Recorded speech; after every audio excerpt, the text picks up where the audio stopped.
Hello and welcome once again to an exciting edition of Key Events in British History. This time we're going to look at the Black Death. We're going to be describing what the Black Death actually was, explain what people thought caused it and how they tried to prevent or cure it, and we're going to evaluate how significant this event in history was. We're going to define some key words. At the end of it, you're going to try and put yourself in the position or in the shoes of someone living at the time. The past can seem very foreign, but actually the emotions that people had would be very similar to what you have today. So our do now task. I'd like to look at the pictures or the cartoon pictures on the screen and think about what they're describing and what order should they be in. You might want to pause the video for a second while you do this. So what was the Black Death? Now we know a lot more about this disease than people back then did, but it was a plague that spread from Asia to Europe in the mid-1300s, so the 14th century. A plague is an infectious disease, and this particular one is caused by the bacterium Yersinia pestis. Your symptoms will include fever, weakness, and headache. Now, a lot of technical stuff here, but there are two types. There's bubonic or septicemic.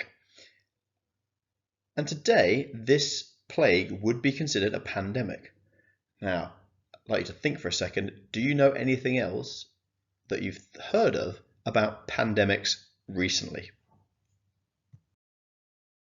One of our key words for today is symptoms. Now, symptoms just mean the things showing that tell you you have some kind of illness. So a symptom of hay fever is you sneezing. The symptoms of the Black Death, however, are much, much worse.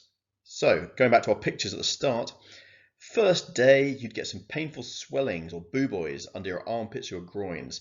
Just imagine there's something the size of an egg or as big as an apple, sort of swelling under there, and it's painful. Day two, if day one wasn't bad enough, you'd start vomiting or throwing up, and you'd start getting a fever. Sound bad so far? Gets worse. Day three, you'd start bleeding under the skin, which would cause dark blotches all over your body, looking like bruises. And day four, the disease would attack your nervous system. Therefore, your muscles would start to spasm. You'd have no control over your body, and you'd be in terrible pain. And finally, sometimes the buboes would burst, and a foul-smelling black liquid would ooze or burst out of them. And in most cases, the victim suffered a painful death. Did you know that the Black Death was not called the Black Death at the time? In the Christian world, they refer to it as various terms, the most popular being the Great Pestilence. And in the Muslim world, which was also massively affected by the disease, they call it a variety of things as well, the Great Pestilence being a similar one. My personal favourite is the Year of Annihilation, and it must have seemed like annihilation at the time for many people living. We don't 100% know why it's called the Black Death, but it's possible that it's from the dark blotches or marks that appeared on someone's skin. This is because of the internal bleeding, which made it look like you were covered in bruises. Gross. People during this time were terrified and had no idea what caused the Black Death. But here are some of a selection of things that people believed caused it. Firstly, they believed that God was punishing them because they had been sinful and wicked. They believed that the disease was spread in bad air or miasma. Medieval towns stank at this time, so it made sense. They believed that touching a victim would give you the Black Death. Looking at a victim, it was eye contact, so don't look at someone. Drinking from poisoned wells. Now, some people in Europe believed that Jews were poisoning drinking water to kill off non-Jews. Now, this was ridiculous, but what it does highlight, aside from people's beliefs, is that anti-Semitism was prevalent in the 1300s, even though it was not their fault at all. An imbalance in the body's four humours. Now, the body had these liquids that were imbalanced. If you had too much of one liquid, it caused you problems. Again, not true. The position of the planets. Some of you may look at star signs, but people believe that's what's caused your illness. Now, just for the first task, what I'd like you to do is to draw 4 or more pictures to describe some of the beliefs that people had, or summarise each box in no more than 5 words. You can pause the video at this point while you do this. People had no idea at the time how it actually spread. But how did it actually spread? Was it this guy on the screen? No, it's not his fault that 50% of English people died in 1350 because of the disease. So who was responsible if it wasn't Mr. Rat? It was this little sucker. It was the flea. The fleas were carried on the rats. The fleas bit the rats who had infected blood, and then when the fleas jumped on humans and bit the humans, the blood from the infected rat's blood was transferred to humans, and that's how it spread. What do you think is happening in this picture as it is revealed?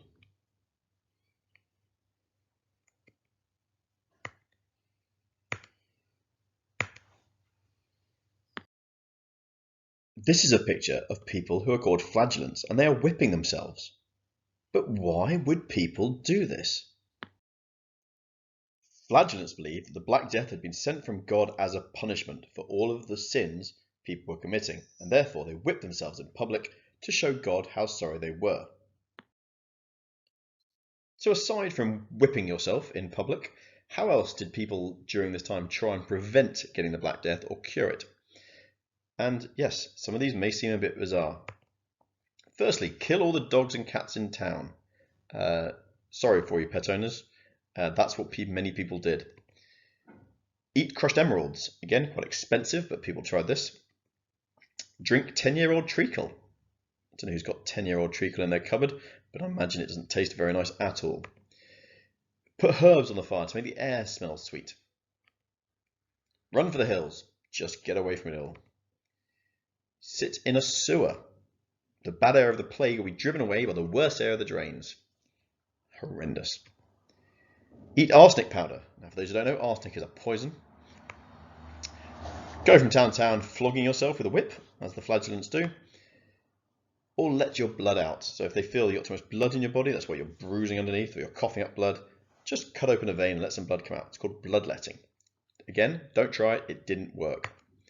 And finally, strap a live chicken, shaved or unshaved, to your plague sore.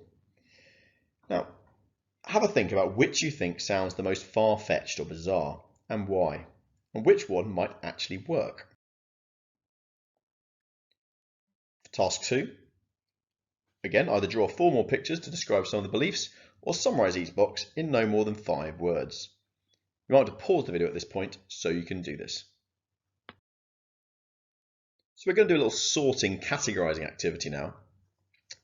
In front of you are some different speech bubbles with things people did to try and avoid catching the plague.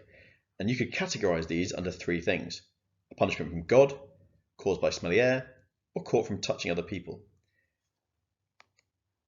Have a read through, press pause if you'd like, and try and work out which speech bubble should go under which heading.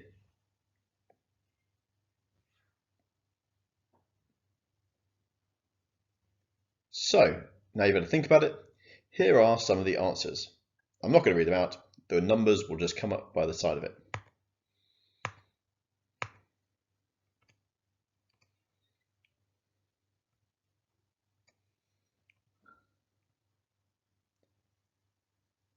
Did you get full marks?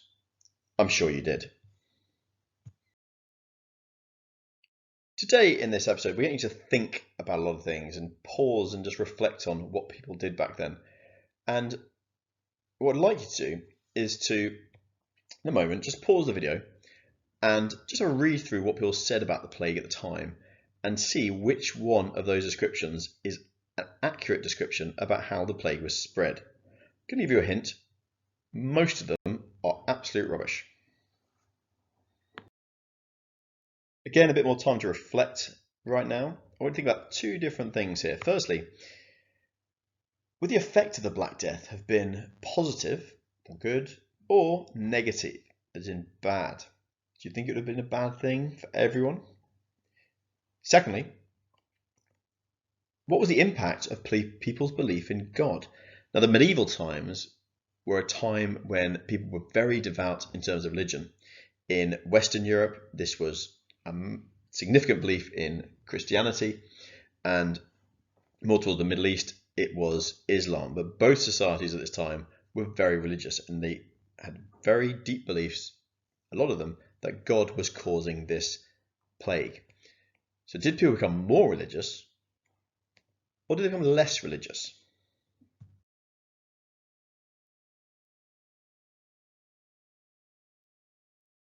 What was the impact? You may be surprised to know that for many people it was actually quite positive. Wages for peasants went up and prices of goods went down. There was more land available for people. There was the end of labour services. Peasants, because there were less of them now, were able to negotiate with their feudal lords to break free from the restraints that had been on them before.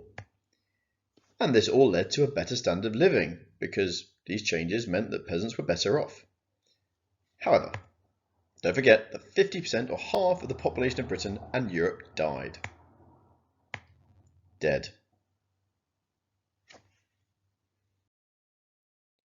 What I'd like to do now is to pick 3 words to describe the impact of the Black Death.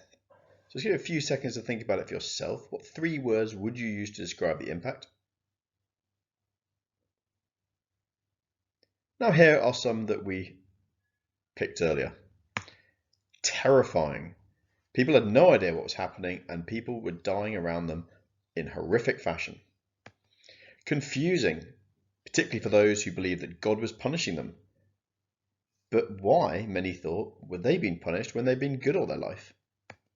And change. This led to great change in terms of labour relations, wages, and also in people's belief in religion. People started to challenge the church, who had been telling them, do things and you'll be fine, but they weren't. So they started to question their beliefs. If you want to find out more about the Black Death, I can definitely recommend looking at BBC Bitesize. The link is just on the screen. It's got videos, tests, and it has it in a little bit more detail than we've been able to go through today. Now for the main task, the Black Death Diary.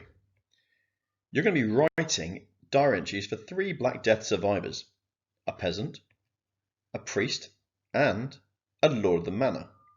3 groups of people who would potentially have had different experiences of the Black Death.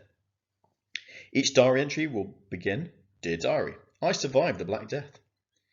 Each will be 5 lines maximum, 1 diary entry per person, and you're going to include the key words plague, symptoms, and significance. Plague being the name given to this kind of disease, symptoms being the things that show you have it, such as the boo boys under your arm or the vomiting, and significance just means how important was this event. Try and explain how each of these people would be feeling about having survived. How sad are you? Has it changed your views on life? Are you positive about the future? These are things that people back then would have thought about. And if we had a similar situation today, the kind of things you might be thinking about as well. If you want to give your people names, please feel free. You may want to pause the video now while you do this. Great work. Thank you for learning about key events in British history once again with us today. Remember, this is a video, so you can always repeat it if you want to go back over something. It's not cheating. Practice makes perfect. Till next time, goodbye.